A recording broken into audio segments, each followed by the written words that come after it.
Jam-packed at intense ang energy. But this is not an SOS. Yan po ang atmosphere sa concert kagabi ng Jonas Brothers.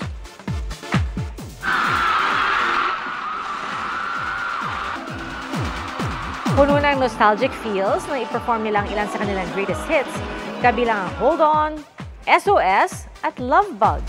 Ikinatuwa rin ni Kevin, Joe at Nick ang high energy ng fans. Sabi nila sa isang post, Manila, you were loud last night.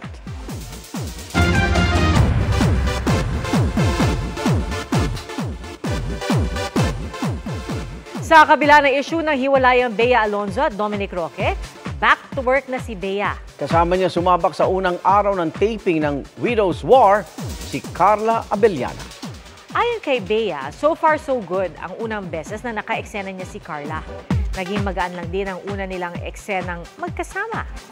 Sa susunod na mga araw ng taping, inaasahan na nila ang mas mabibigat na tagpo, kabilang ang tarayan nilang dalawa. Dagdag ni Bea, lubos ng tiwala nila sa direktor ng series na si Sig Dulay. Isang kotseng nakaparada at isang kotseng napadaan lang ang literal na nilaman ng lupa sa Italy. Nahulog ang mga ito sa isang sinkhole. Isang puno rin ang nahulog sa butas. Agad rumesponde ang mga otoridad at 2 tao ang nasagip. Inilikas muna ang mga pamilya sa paligid at 3 paaralan ang hindi muna nagklase.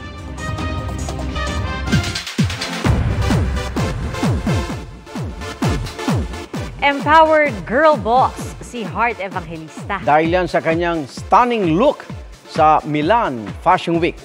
Very daring ang style ni Heart habang suot ang kanyang black bodysuit underneath a coat. Definitely a kapuso fashionista rin si Heart sa kanyang black stockings at black boots. Nakuha niya rin ang atensyon ng lahat dahil sa kanyang fit physique. Umanga naman ang ilang kaibigan ni Heart dahil sa kanyang fashion style.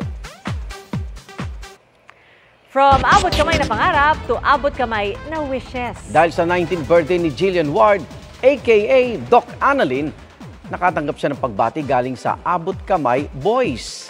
Sa isang IG post, very sweet ang pagbati ni Ken Chan, aka Doc Lyndon. Ang wish niya, mag-grant ang lahat ng wish ng aktres. Sinama pa niya sa greeting ang karaoke session ni Jillian ng Saving All My Love For You ni Whitney Houston. Si Jeff Moses naman na gumaganap bilang Regan, inilarawan ang kanilang pagkakaibigan bilang treasure. Extra effort naman si Rahil Beria na pumunta pa sa bahay ni Jillian para isorpresa siya, dala-dala ang mga regalo, cake, at pati ang pusa na si Jack.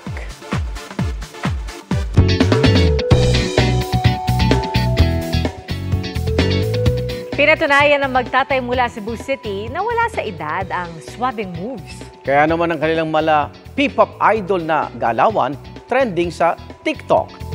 Ating saksiyan.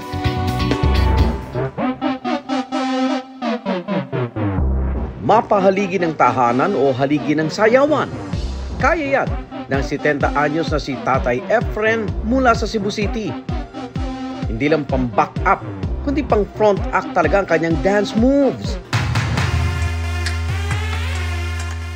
Pero hindi makukumpleto ang father-daughter dancing duo kung wala ang 25 anyos na anak niyang si Engineer Nina Labus. Akalain mong P-pop idols ang dalawa na palong-palo sa mga dance challenge sa TikTok. Nag-uumapaw naman talagang energy, paghataw, at lalong-lalo na ang swag dahil ang pagsayaw nila may pitik.